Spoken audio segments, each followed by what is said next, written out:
Video last దాకా చూడండి, subscribe చేయండి.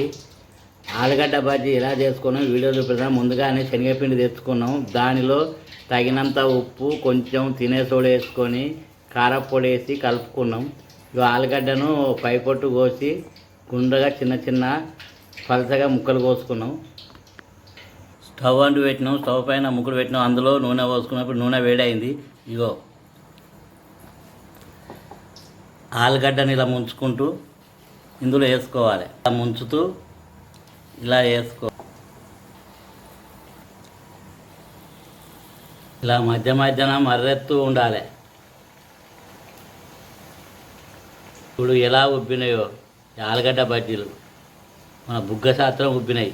బుగ్గ ఎలా ఉంటుందో అలా ఉబ్బినాయి. ఇప్పుడు ఇవి కాలినాయి, తీసి వేరే ప్లేట్లు వేసుకోవాలి.